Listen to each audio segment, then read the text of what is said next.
যতই হোক স্কোয়াডে একজন দুর্বল প্লেয়ার নিয়ে অন্তত সেই আমলে গ্লোবালে টপ অন ধরা যেত না।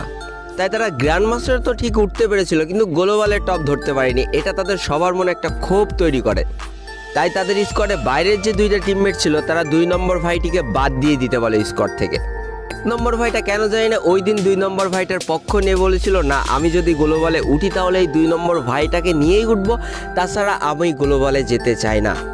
আর এটার জন্য তখন তাদের স্কোয়াডটাও ভেঙে যায়। তবে একটা জিনিস কিন্তু মজবুত হয়েছিল, সেটা হচ্ছে এই দুইজনের বন্ধুত্ব।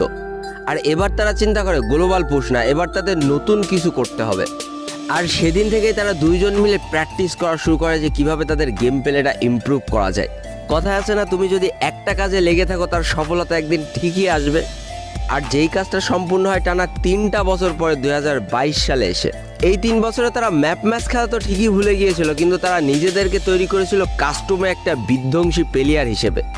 তারপরে তারা যখন দেখলো আস্তে আস্তে মোটামুটি সবাইকে তারা হারিয়ে দিতে পারছে, তখন তারা যে একটা ইউটিউব চ্যানেল ক্রিয়েট করে। আর ঠিক তাদের কপালটা খুলে যায় 2022 সালে মাঝামাঝি অবস্থান থেকে, কারণ ওই টাইমে কাস্টম খেলার ক্রেজটা ছিল সব থেকে বেশি ফ্রি ফায়ারের ভিতরে। অর্থাৎ 4 ভার্সেস 4, 1 ভার্সেস 1 এইগুলোর চাহিদা ছিল সেই সময় সব থেকে বেশি, আর তারা নিজেদেরকে তার জন্যই তৈরি করেছিল। তবে একটা কথা বলে রাখা ভালো, সবার কপাল আমার মতো ভালো নাও হইতে পারে যে 1 টাকা খরচ না করে ইউটিউবার হয়ে গেলাম। তো দ্বিতীয় ভাইটা যখন একটু একটু করে ইউটিউবে গ্রো করছিল তখন তার পিসির গ্রাফিক্স কার্ডটা নষ্ট হয়ে যায়।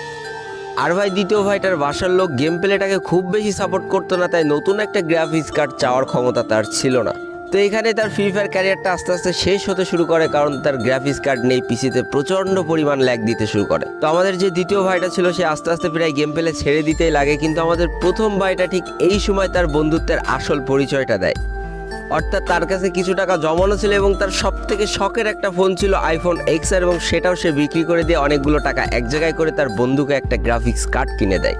আর এই গ্রাফিক্স কার্ডটা তার খেলার স্পিডটা যেন কয়েকশো গুণ বেশি বাড়িয়ে দিয়েছিল, কারণ এটাই ছিল তার বন্ধুর দেওয়া একমাত্র উপহার, যেটা তার সব থেকে বেশি পছন্দের ছিল। এটা পাওয়ার পর থেকে তাদের খেলা কয়েকশো গুণ ভালো হয়ে যায় এবং তাদেরকে সবাই ভয় পেতে শুরু করে ওই সার্ভারের।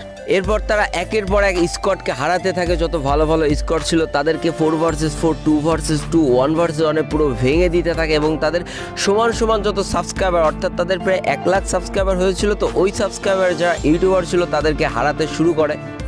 আর যেগুলো সম্পূর্ণ ফেয়ার ম্যাচ হতো তারা স্ক্রিপ্টেড ম্যাচ খেলতো না, আর যেগুলো পাবলিকরা খুব মজা সহকারে দেখতে থাকে এবং তাদের সাবস্ক্রাইবার আস্তে আস্তে বাড়তে থাকে।